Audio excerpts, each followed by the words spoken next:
The long-awaited fix for the Hound meta is here, but is it enough? We shall see. So Hound attack minus 5%, incendiary bomb cost from 200 to 300. After Arclight's nerf, the problem of incendiary bombs being too cheap became more obvious. This adjustment aims to bring Hound and Arclight to similar power levels. I think the Hound with the carry technologies like range and mech rates have been feeling really good. It's my go-to chaff clear every game, so I don't think the 5% is gonna change that. I think it's still a very good unit. It's a good nerf though.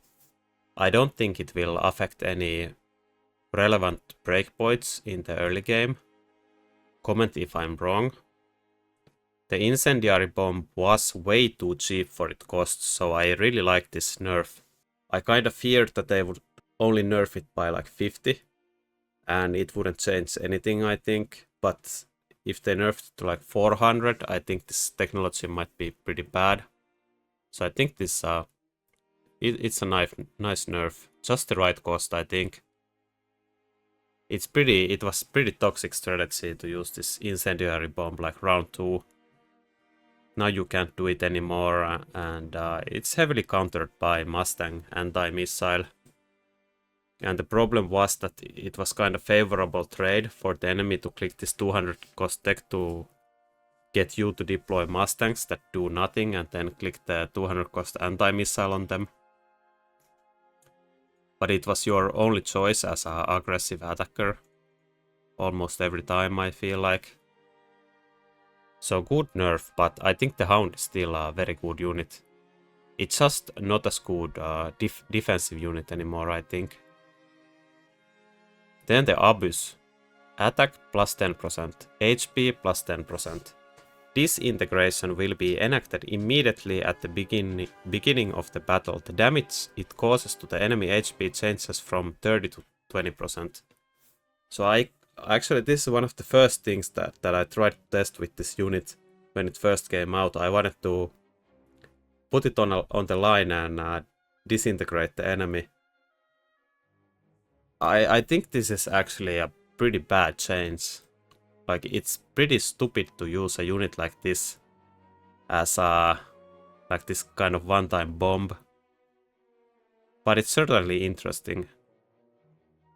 Will use it myself probably, and interested to see how other players will use it. It's pretty powerful against some kind of aggro boards.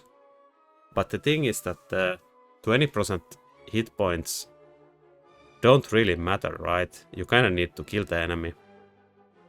But it does something, so let's see. Oh, actually it slows the units as well now with the latest patch. So actually this is insane when it slows from the... Oh my god, this is like worse than oil, right? This should be really good as a defender. As an aggressive player, I really don't want to see this at all. But let's see, it's still quite a costly unit, so let's see how it works. Definitely gonna use this myself. Vertical sweep cost 200 to 150. Yeah, I said in previous video that I feel like this technology is just a nerf to the whole unit. Like, the horizontal sweep is much better, in my opinion. Although I don't have maybe enough experience. Have played this a little bit, this unit, or quite a lot actually, but haven't been forcing it. So we shall see. I don't think this will be good. Photon coating from 150 to 100. I think this is kind of a backline unit because it cannot protect itself and it cannot tank that much, so I think the photon coating is kind of useless on this one. And wreckage recycling cost 150 to 100. I think the wreckage recycling is like, maybe it's a technology to force the enemy into melting point. But once this dude levels to level 2, you need a melting point anyway, so I don't know.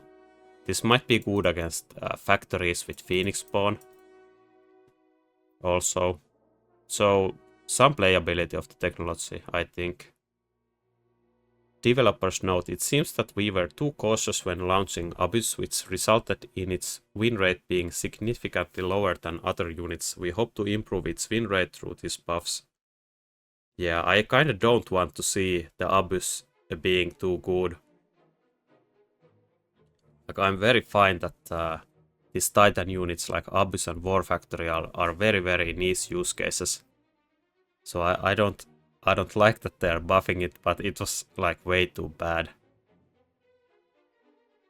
But this buff, I think this disintegration will see some play against aggressive, fast units with slow.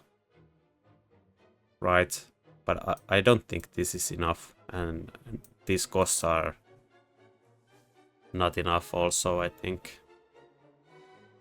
So I think this is quite a good buff. It isn't too much, and this is like maybe borderline playable now. So maybe we shall see more Abyss. Excited to see what players are cooking with this. Then some HP changes. Initial unit Sabertooth Arclight opening player HP from minus 300 to minus 100, so plus 200. So they think the Sabertooth Arclight opening is trash. And they are right, it is trash. It's got hit quite heavy by the Arclight nerf. Like now the Hounds are just better than the Arclight. But let's see with this nerf. Maybe the Arclight is on the same level. I don't think so though. Then Quick Supply Specialist HP bonus minus 200. This is kinda tricky one to balance the HP of the Quick Supply Specialist, because I feel like in general, if you pick like a random pack with the Quick Supply Specialist, it's actually pretty bad specialist most of the time, or like okayish, I think. But if you have like Chaff start that can recruit the Phoenix round 1, it's really good, it's really strong, it's so strong actually. Or like you have Balls or Mustangs and then you recruit Balls or Mustangs, so you have Ball-Stang combination at the start. So I think this is a very good specialist. It's good that they are nerfing it. And Farseer Specialist minus 100 HP. Fortified Specialist plus 100 HP. Amplify Specialist plus 100 HP. Missile Specialist plus 100 HP. So from these numbers you can see the developer statistics, right? So they are adjusting this based on the win rates. So if the Farseer Specialist win rate is too high, they are nerfing the HP. So they think the Farseer is better than average, and all of these other fortified amplified missile are worse than average. I think this requires some skill to use. For example, the missile specialist is, I feel, quite good with, for example, Wasps, because you can missile the Mustangs. But then the enemy can get the Farseer drop and you are countered immediately. I really don't like that they are not changing or nerfing the Farseer unit. I think, or touching the War Factory.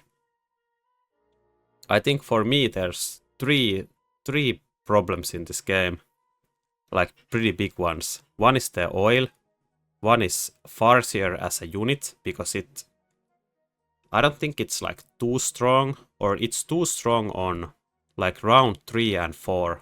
Then it's maybe too weak on round 5 actually. So it's kinda in a weird spot, but it reduces the variety a lot, because you cannot recruit Wasps or Wraiths early, because then there could be a unit drop of a Farseer and it's immediately countered. And also it's super strong against aerial specialist, which is negates the whole specialists. And then I don't like the level 2 armored War Factory cheese at the end of the game. So what good players are doing is that usually when the last unit drop comes, You basically sell the unit and go level 2 war factory with armor on front of your army. And then the enemy has to blind counter it. And if he doesn't, he loses. If he does, he might win. But you don't have to do it every time. So then he's like blind recruiting melters into board that has nothing to melt. So I don't like the rock, paper, scissors design. But yeah, overall quite good patch. There's some other ones also. Now it's more convenient to challenge the same round repeatedly after taking over the replay. Okay, this is nice. Fixed multiple issues related to the tournament. Yeah, I was playing one tournament and there were like 10% of the games ended up in data error immediately. So I'm glad they fixed that. So, pretty good patch. Thanks for watching.